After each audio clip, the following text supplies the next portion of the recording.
Olá, gente boa, tudo bem com vocês? Meu nome é Alisson e hoje a gente vai falar aqui sobre o mito de Édipo. Antes de mais nada, se você quiser ajudar financeiramente com o canal, há informações na descrição do vídeo. O mito de Édipo, ele é inspiração para grandes filmes no cinema. Ele é também aí uma das bases da psicanálise, né? Entendida por alguns como a ciência do complexo de Édipo. E hoje a gente vai aqui contar essa tragédia para vocês.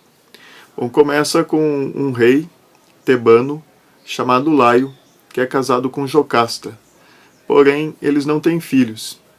Laio então vai ao oráculo de Delfos se informar a respeito.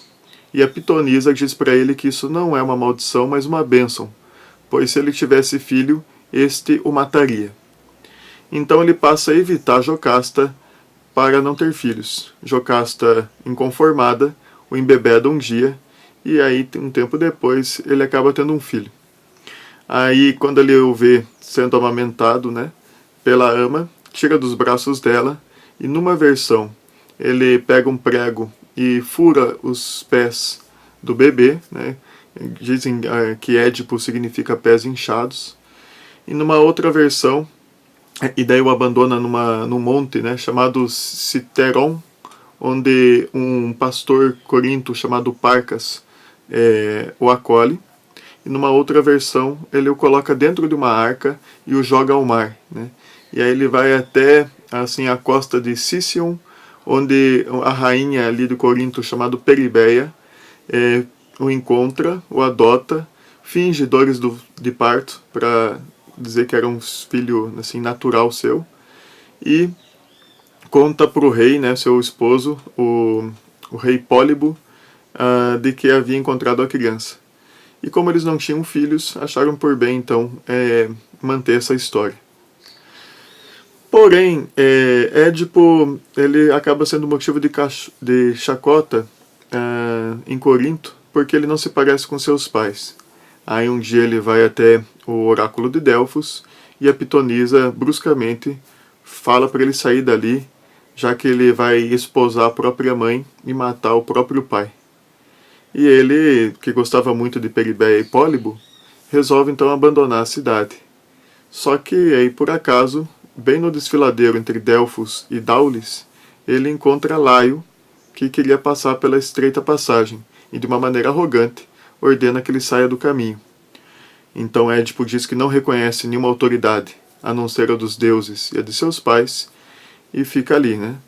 Aí Laio manda o seu cocheiro, o Polifontes, seguir em frente, e ele com a roda da carruagem acaba passando sobre o pé de Édipo.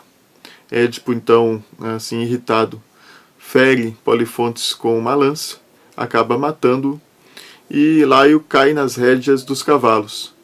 Então Édipo fustiga os cavalos que saem a correr, arrastando o corpo de Laio e matando-o.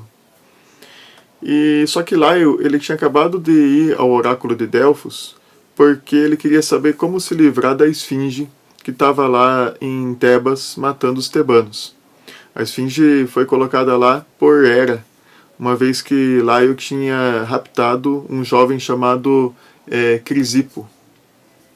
A esfinge ela é um ser que tem o rosto e o busto de uma mulher, o corpo de um leão, a cauda de uma serpente e asas de águia. Dizem numa versão que ela é filha do monstro Tífon com a fêmea Equidna, e numa outra versão que é filha do cão Ortro com a Quimera. E a esfinge sempre propunha aquele famoso enigma, né? Que quem não adivinhasse acabava sendo morto por ela, né? O enigma é qual é o animal, né? Que numa mesma vida aí tem 4 pernas, 3 pernas e 2 pernas, e quanto mais pernas tem, mais fraco ele é, né? E aí o Édipo adivinha, né? É o homem, que quando é bebê engatinha sobre as 4 pernas, quando é adulto anda sobre 2, e na velhice precisa da bengala aí, andando sobre 3, né? Diante disso, a esfinge que ficava ali no Monte Fício, ela se joga de lá e acaba morrendo. E os tebanos agradecem então Édipo e o aclamam rei. e aí ele passa então a casar com a viúva Jocasta, que é sua mãe, né? Sem ele saber. E aí vem uma peste sobre Tebas, e eles consultam o oráculo para saber o que devem fazer a respeito. E o oráculo fala: expulsem o assassino de Laio daqui. Daí não se sabe se era reconhecido que Édipo matou Laio, possivelmente não. E aí eles convocam o cego Tiresias, que era um grande vidente da Grécia, para aconselhar ali Tebas, né? Sobre Tirésia, o cego Tiresias, há várias versões sobre o motivo da sua cegueira. Numa das versões, ele inadvertidamente viu a nudez de Atenas, e Atenas o tornou cego, mas diante da súplica da sua mãe, ela deu um dom para ele, através da serpente Erictônio, para que lambesse o ouvido de Tiresias e ele passasse então a entender a linguagem dos pássaros. Numa outra versão, fala que uma vez ele viu 2 serpentes copulando, matou a fêmea e por conta disso ele se tornou mulher e uma meretriz muito famosa. E 7 anos depois, diante da mesma ocasião, ele acaba matando a serpente macho e recupera a sua virilidade, né? Numa terceira versão, fala que Afrodite e as 3 Cárites, Pasiteia, Calé e Eufrosina, haviam assim competido, né, por quem era mais bonita. E aí, quando Tiresias é indagado, ele fala que é Calé.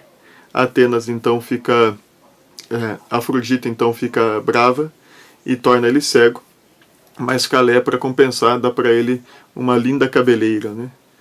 E numa última versão, há uma discussão entre Hera e Zeus. Hera está chateado com as constantes infidelidades de Zeus, e Zeus debochadamente fala: tá, mas na cama é sabido que as mulheres têm muito mais prazer do que os homens, né?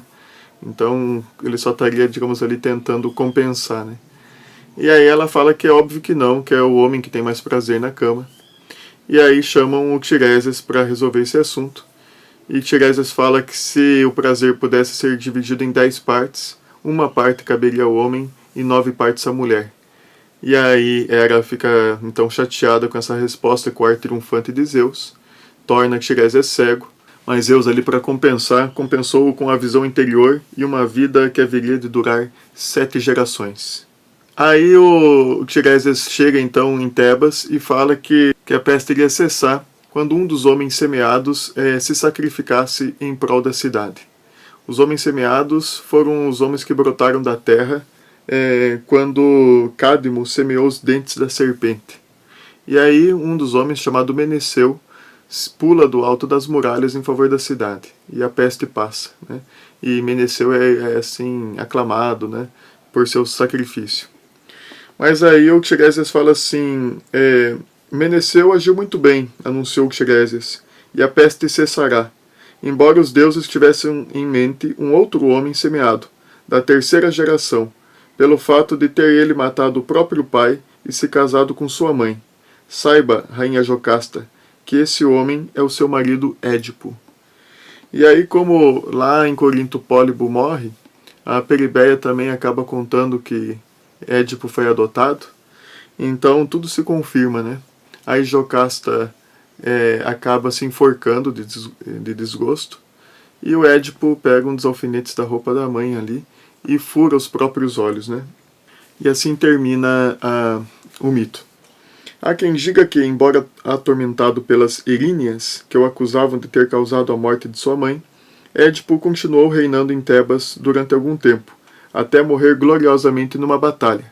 Segundo outras fontes, entretanto, Creonte, irmão de Jocasta, expulsou-o, não antes, contudo, de amaldiçoar Eteócles e Polinice, que eram ao mesmo tempo seus filhos e seus irmãos, por terem se permitido a insolência de lhe enviar a parte traseira de um animal sacrificado, em vez do quarto dianteiro, como cabia ao rei. Assim, sem derramar uma única lágrima, todos viram Édipo abandonar a cidade que ele próprio havia livrado do poder da esfinge.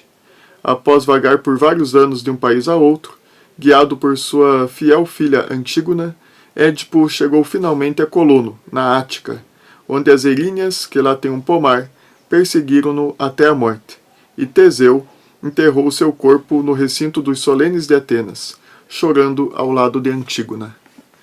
Bom, gente, espero que tenha sido proveitoso para vocês. Um abraço e tchau, tchau.